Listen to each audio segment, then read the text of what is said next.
Encounter ಮಾಡುವವರ ಹುನ್ನಾರ ಇರಬಹುದೇನೋ ಅನ್ನೋದಂತ ಹೇಳಿಕೆನೂ ನಾವು ಒಂದೇ ಒಂದು ದೈಹಿಕವಾಗಿ ತೊಂದರೆ ಕೊಡುವಂಥ ಕೆಲಸ ಮಾಡಿದ್ದಾರೆ.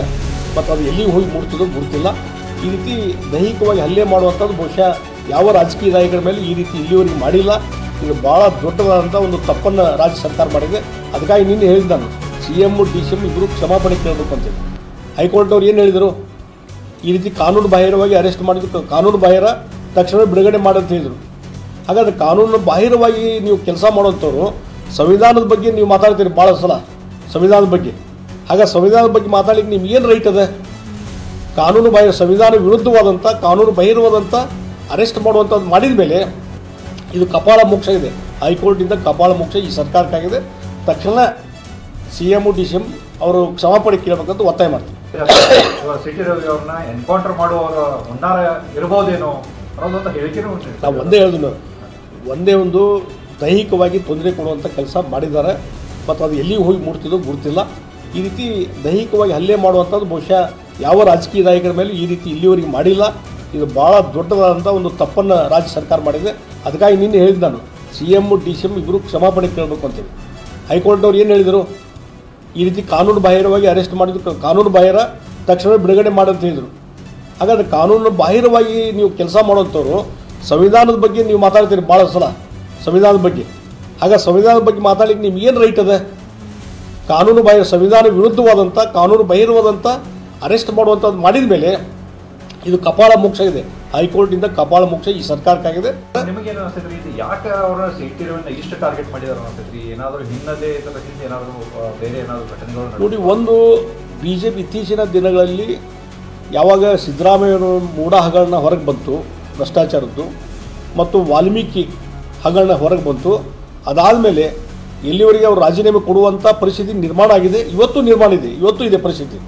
ಅದನ್ನು ಡೈವರ್ಟ್ ಮಾಡೋ ಸಲುವಾಗಿ ಮತ್ತು BJP ನಾಯಕರನ್ನ ಟಾರ್ಗೆಟ್ ಮಾಡಿ ಅವ್ರಿಗೆ ಹರಾಸ್ಮೆಂಟು, ಅರೆಸ್ಟ್ ಮಾಡುವಂಥದ್ದು ಇದೆಲ್ಲ ಆದರೆ ಬಹುಶಃ ಭಾರತೀಯ ಜನತಾ ಪಾರ್ಟಿಯವರು ಹೆದರಿ ಈ ರೀತಿಯಾದಂಥ ಟೀಕೆ ಟಿಪ್ಪುಗಳನ್ನು ನಿಲ್ಲಿಸಲಿಕ್ಕೆ ಸಾಧ್ಯತೆ ಅನ್ನುವಂಥದ್ದನ್ನು, ಮತ್ತು BJP ಬಗ್ಗೆಯೂ ಅಪಪ್ರಚಾರ, ಜನರಲ್ಲಿ ಅಪಪ್ರಚಾರ ಮಾಡೋ ಸಲುವಾಗಿ ಇದೆಲ್ಲ ತಂತ್ರ ಮಾಡಿ. ನೋಡಿ, ಇದರದ್ದು ಯಾವುದೋ ನಮ್ಮ ಕೊರೋನಾ ಸಂದರ್ಭದಲ್ಲಿ ಏನೋ ಹಣದ ದುರುಪಯೋಗ ಆಗಿದೆ, ಭ್ರಷ್ಟಾಚಾರ ಆಗಿದೆ ಅನ್ನುವಂಥ ಕಾರಣದ ಮೇಲೆ ಅವ್ರು ಹಿಂದೆ ಅಧಿಕಾರದಲ್ಲಿ ಇದ್ದಾಗೂ ಹೇಳ್ತಿದ್ರು, ಅಪಾದನೆ ಮಾಡ್ತಿದ್ರು.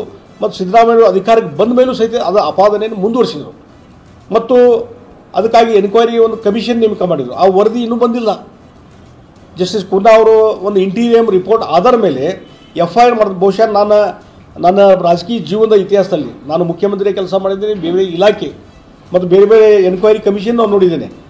ಒಂದು ಕಮಿಷನ್, ಎನ್ಕ್ವೈರಿ ಕಮಿಷನ್ ನೇಮಕ ಆದಮೇಲೆ ಅವರು ಎಲ್ಲವನ್ನೂ ಅಧ್ಯಯನ ಮಾಡಿಕೊಂಡು, ಇನ್ವೆಸ್ಟಿಗೇಷನ್ ಮಾಡಿಕೊಂಡು, ಒಂದು ಅಧ್ಯಯನದ ರಿಪೋರ್ಟ್ ಮಾಡಿ ಅದರಲ್ಲಿ ಏನೇನು ಯಾರು ತಪ್ಪಿದ್ದಾರೆ ಅನ್ನುವಂಥದ್ದನ್ನು ಎಲ್ಲ ಹೇಳಿದ ಮೇಲೆ ಅವ್ರ ಮೇಲೆ ಕೇಸ್ ಹಾಕುವಂಥದ್ದು ಮತ್ತು ಪ್ರಕರಣವನ್ನು ಇನ್ವೆಸ್ಟಿಗೇಷನ್ ಮಾಡುವಂಥದ್ದು ಯಾವುದೇ ಸರ್ಕಾರ ಮಾಡಿದೆ.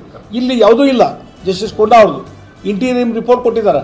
ಅದರ ಆಧಾರದ ಮೇಲೆ ನೀವು FIR ಫೈಲ್ ಮಾಡ್ತೀರಿ ಅಂತಂದರೆ ಇದು ಯಾವ ರೀತಿ ಒಂದು ಹರಾಸ್ಮೆಂಟು BJP ಲೀಡರ್ಸ್ ಮೇಲೆ ಅನ್ನುವಂಥದ್ದು ಇದರ ಮೇಲೆ ಪ್ರೂವ್ ಆಗ್ತದೆ. ಅದಕ್ಕಾಗಿ ಇವತ್ತು ಜನರ ಮನಸ್ಸನ್ನು ಡೈವರ್ಟ್ ಮಾಡಲಿಕ್ಕೆ ಮತ್ತು ಇವತ್ತು BJP ಬಗ್ಗೆ ಅಪಪ್ರಚಾರ ಮಾಡಲಿಕ್ಕೆ ಈ ರೀತಿಯಿಂದ ವ್ಯವಸ್ಥಿತವಾದಂಥ ಒಂದು ಕುತಂತ್ರ ನಡೀತದೆ. ಮತ್ತು ಮಾಧ್ಯಮದವ್ರೂ ಸಹಿತ ಸ್ವತಂತ್ರವಾಗಿ ಅವರು ತಮ್ಮ ವಿಚಾರಗಳನ್ನು ಪ್ರಸಾರವನ್ನು ಮಾಡದೇ ರೀತಿಯಲ್ಲಿ ಒಂದು ರೀತಿ ಕಾನೂನು ಬಾಹಿರವಾಗಿ ರಿಸ್ಟ್ರಿಕ್ಷನ್ ಹಾಕುವಂಥದ್ದು ಅಲ್ಲಿಯೂ ಅದು ಮಾಧ್ಯಮದ ಮೇಲೂ ಒಂದು ದೊಡ್ಡ ಪ್ರಮಾಣದಲ್ಲಿ ಇವತ್ತು ಅವರು ದೌರ್ಜನ್ಯ ಮಾಡುವಂಥ ಕೆಲಸ ಇವತ್ತು ರಾಜ್ಯ ಸರ್ಕಾರದಿಂದ ನಡೀತಾ ಇದೆ. ಈಗ ಪೊಲೀಸರನ್ನ ಯಾವ ರೀತಿಯಾಗಿ ಇವರು ಗೈಡ್ ಮಾಡಿದ್ರು, ಫೋನ್ ಬರ್ತಿದೆ ಅಂತ ಕೋರ್ಟ್ದಲ್ಲಿ ಸಿಟಿ ರವಿ ಕೂಡ ಅದರ ಬಗ್ಗೆ ಉಲ್ಲೇಖ ಮಾಡಿದರು. ನೋಡಿ, 15 ನಿಮಿಷ ಕಾಲ್ ಬರ್ತಿದ್ರು. ನಿಮ್ಮ ಎಲೆಕ್ಟ್ರೋ ಮಾಧ್ಯಮದ ಮುಖಾಂತರ ನಾನು ನೋಡಿದ್ದು, ಅಲ್ಲಿ ಸಿಟಿ ರವಿ ಜೀಪಿನಲ್ಲಿ ಕೂತಿದ್ದಾರೆ. ಅವ ಇನ್ಸ್ಪೆಕ್ಟರ್ ಯಾರು ಪೊಲೀಸ್ ಆಫೀಸರು ಕೆಳಗಿಳಿತಾನೆ, ಅಟೆಂಡ್ ಮಾಡ್ತಾನೆ, ಟೆಲಿಫೋನು ಎಸ್ ಸರ್ ಅಂತಾನೆ, ಎಸ್ ಸರ್ ಓಕೆ ಅಂತಾನೆ, ಎಲ್ಲ ಎಕ್ಸ್ಪ್ಲೇನ್ ಮಾಡಿ ಹೇಳ್ತಾನೆ. ಅಂದರೆ ಪ್ರತಿ ಹಂತದಲ್ಲಿ ಇವತ್ತು ಇಲ್ಲಿ ಉಸ್ತುವಾರಿ ಮಂತ್ರಿ ಸತೀಶ್ ಜಾರಕಿಹೊಳಿ ಅವ್ರ ಸ್ಟೇಟ್ಮೆಂಟ್ ನೋಡಿದೆ. ಇದೆಲ್ಲ ಇಷ್ಟು ಬೆಳೆಸಬಾರ್ದಾಗಿತ್ತು. ಅವತ್ತೇ ಇಮಿಡಿಯೇಟ್ಲಿ ಅರೆಸ್ಟ್ ಮಾಡಿದ ತಕ್ಷಣವೇ ಮ್ಯಾಜಿಸ್ಟ್ರೇಟ್ ಕೋರ್ಟಿಗೆ ಅವನ್ನ ಪ್ರೊಡ್ಯೂಸ್ ಮಾಡಿ ಒಂದು ಹ್ಯಾಂಡ್ ಓವರ್ ಮಾಡಿಬಿಟ್ಟಿದ್ರೆ ಮುಗಿದು ಹೋಗಿತ್ತು. ಇದೆಲ್ಲ ಗೊಂದಲ ಯಾಕೆ ಮಾಡ್ಕೊಂಡ್ರು ಅಂತ ನನಗೂ ಗೊತ್ತಿಲ್ಲ ಅಂತ ಇವತ್ತು ಕಾಂಗ್ರೆಸ್ಸಿನ ಸತೀಶ್ ಜಾರಕಿಹೊಳಿ ಅವರು ಅವರೇ ಹೇಳ್ತಾರೆ. ಅಂದಮೇಲೆ ಇದು ಕಾಣದ ಕೈಗಳ ಒಂದು ಕೈವಾಡ ಇದೆ ಅಂತ ನಾನು ಹೇಳ್ತೀನಿ. ಹೀಗಾಗಿ ಅದು ಎಲ್ಲರಿಗೂ ಗೊತ್ತಿರುವಂಥದ್ದು.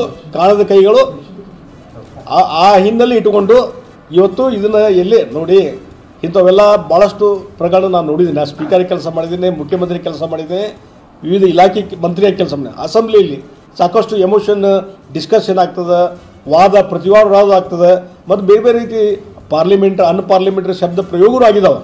ಆವಾಗ ಅಲ್ಲಿದ್ದಂಥವ್ರು ಸ್ಪೀಕರ್ ಚೇಂಬರ್ಗೆ ಹೋಗಿ ಅದ್ರ ಬಗ್ಗೆ ವಿವರಣೆ ಕೇಳಿ, ಸ್ಪಷ್ಟನೆ ಕೇಳಿ, ಕೊನೆಗೆ ಮತ್ತೆ ಸದನದಲ್ಲಿ ಬಂದು ಒಂದು ರೀತಿ ಇದನ್ನು ಸಹ ಸರ್ವಾನುಮತದಿಂದ ಒಂದು ಕಾನ್ಸೆನ್ಸ್ ತೆಗೆದುಕೊಂಡು ಪರಸ್ಪರ ಒಪ್ಪಿಗೆ ತಗೊಂಡು ಒಂದು ಶಾಂತಗೊಳಿಸುವಂಥ ಕೆಲಸ ಮಾಡಿದರು. ಇದನ್ನು ಇಷ್ಟು ಬೆಳೆಸೋದು ಅವಶ್ಯಕತೆ ಇರಲಿಲ್ಲ.